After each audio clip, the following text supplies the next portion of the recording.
Watch the bottom line. أعوذ بالله من الشیطان الرجیم پناہ مانگتا ہوں میں اللہ کی شیطان مردود سے۔ بسم اللہ الرحمن الرحیم شروع اللہ کے نام سے جو بڑا مہربان نہایت رحم والا ہے۔ ناظرین اکرام، انسانی جان کی اہمیت کے بارے میں آپ سے کچھ گزارشات کرنا چاہتا ہوں۔ بنی اسرائیل کی طرف یہ حکم بھیجا گیا تھا کہ جس نے کسی ایک جان کو بھی ناحق تلف کر دیا تو یوں سمجھو گویا اس نے تمام نوع انسان کو ہلاک کیا، اور جس نے کسی ایک جان کو بھی بچا لیا تو یوں سمجھو گویا اس نے پوری نوع انسان کو بچا لیا۔ ناظرین اکرام، سورہ مائدہ کی آیت نمبر 32 میں اللہ تعالیٰ یوں فرماتے ہیں، مفہوم یہ آدم کے 2 بیٹوں کا قصہ ہے جو بنی اسرائیل کے ہاں زبان زد عام تھا۔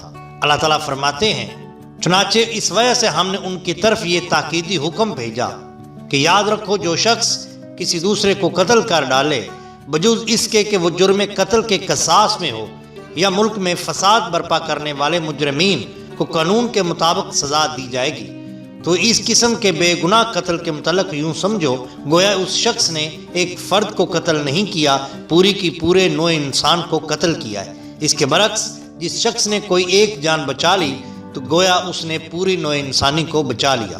مومنین سے کہا گیا ہے، سورہ نمبر 4 آیت نمبر 29، اور ایک دوسرے کو قتل مت کرو۔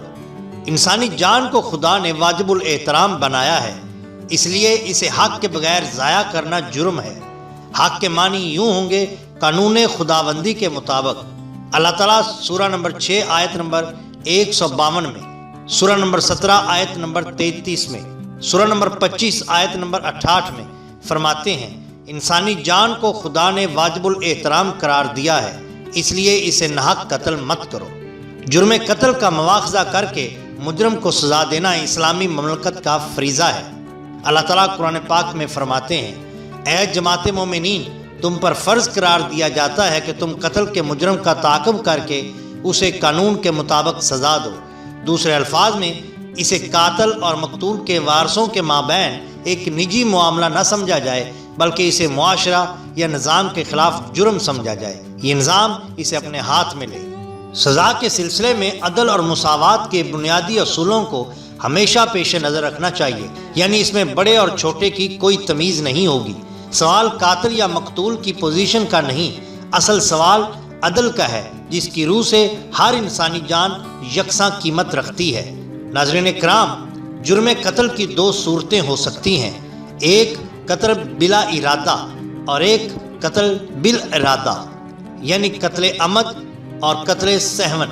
قتل عمد کی سزا موت ہے، اور یہی کام ہماری ملکی عدالتیں بھی کرتی ہیں کہ اگر جرم اپنی آخری حد تک ثابت ہو جائے تو قاتل کو سزائے موت دی جاتی ہے۔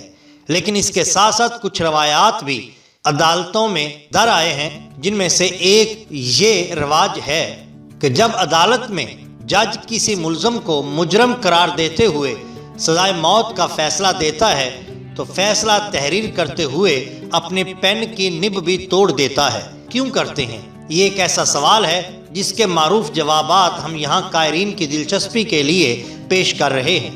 مجرم کو سزائے موت کے بعد جج کی جانب سے پین کے نب توڑنے کا رواج پاکستان اور بھارت میں مقبول رہا ہے، لیکن بھارت میں یہ آج بھی قائم ہے، جہاں آج بھی عدالت میں سزائے موت دینے کے بعد جج کی جانب سے پین کی نب توڑ دی جاتی ہے۔ برصغیر پاک و ہند میں برطانوی راج سے شروع ہونے والی ججوں کی اس روایت کی کئی توجیحات پیش کی جاتی ہیں، جن میں سے سب سے زیادہ زبان زدام یہ روایت ہے کہ جج کی جانب سے سزائے موت کے سزا کے بعد پین کی نب اس لیے توڑ دی جاتی ہے کہ وہ پین جو کسی کی زندگی کے خاتمے کی وجہ بنے، اب وہ پین کسی اور دوسرے کام کے لیے استعمال نہیں ہونا چاہیے۔ دوسرے معروف توجیحات میں سے ایک یہ ہے کہ جج اس لیے بھی پین کی نب توڑ دیتا ہے تاکہ اگر وہ کسی کو سزائے موت کی سزا سنا دے اور لکھ دے تو پھر کوئی اس سزا کو تبدیل نہ کر سکے، اور نہ ہی وہ اپنے حکم کی نظر ثانی یا اس فیصلے کو فوری طور پہ منسوخ کر سکے، اگر وہ چاہے بھی تو ایسا نہ کر سکے۔